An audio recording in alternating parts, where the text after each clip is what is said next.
Oh, hello. I've been hearing recently that you've had some problems with your memory and concentration. Well, never fear, Alex is here. The following brief tutorial will describe my patented technique for memory and concentration.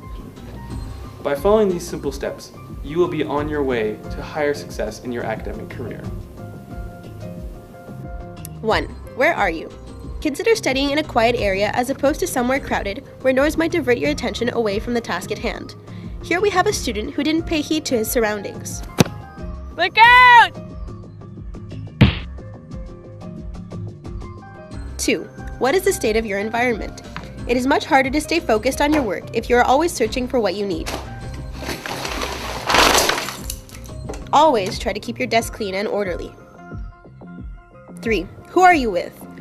I thought that was the end of the movie, actually. Avoid studying with people who aren't doing the same thing as you. Oh my god, there's more! But did you see it 3D? I mean, like, come on, I Oh was my jumping god, right out at it you. was amazing! It can be easy to be drawn into a conversation unrelated to what you are working on. What else are you doing? Keep yourself on task. You can't expect yourself to be focused on your work if your attention is divided. Alex, I've told you before, shut your Facebook and do your homework. And most importantly, no Facebook. Alex, I've told you, get off your computer. 5. Monitor your physical and psychological conditions. How well rested you are plays an important role in your overall concentration. No matter where you are and what you're doing, if you are tired, your concentration will suffer. Memory. Your memory is divided into two main types, short-term and long-term. Your short-term memory is the capacity for holding small amounts of information in your mind for short periods of time. Your long-term memory can store information for as little as a few days to as long as a few decades. Consequently, you will be engaging both your short-term and long-term memory when studying. Your short-term memory will be active during the study process. Here are a few tips to help you do this effectively. 1. Connect materials to things that exist in your everyday life. It is much easier to remember complicated material if you can connect things you are studying to examples you see in your daily life.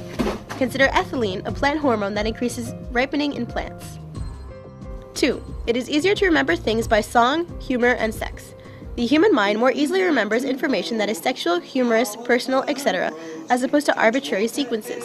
These are called mnemonic devices.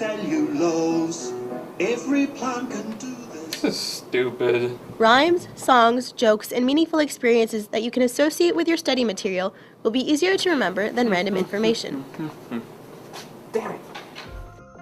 3. Space your practice times. Your short-term memory has limited capacity. Once it's full, the information has to be transferred to your long-term memory before you can continue to use your short-term memory. Don't expect yourself to be able to remember everything after studying for hours straight. Prepare short, productive practice times with periods of rest and/or activity in between to maximize your memorization capacities. 4. Break down larger tasks into smaller ones. Organize the subject you are studying into main ideas and make a plan to study each of these separately. You will remember things more effectively this way. 5. Understand as opposed to memorize. When possible, try to understand the concepts behind the material that you're studying instead of trying to memorize all the details. 4 divided by 2 is 2. This way, when you come across questions that differ from the ones you have studied, you will have an easier time adapting to the new format. A helpful tip may be to try and generate your own examples when studying instead of using those discussed in class. You sure you're done? Okay.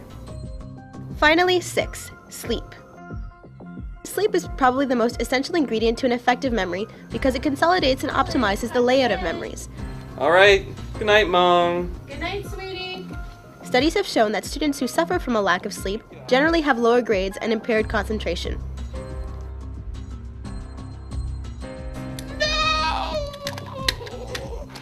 Oh, hello, you're back. Well, I hope they make the most of this experience and that you will soon forget what you've learned here in this video. Made by me, starring me, and those other guys.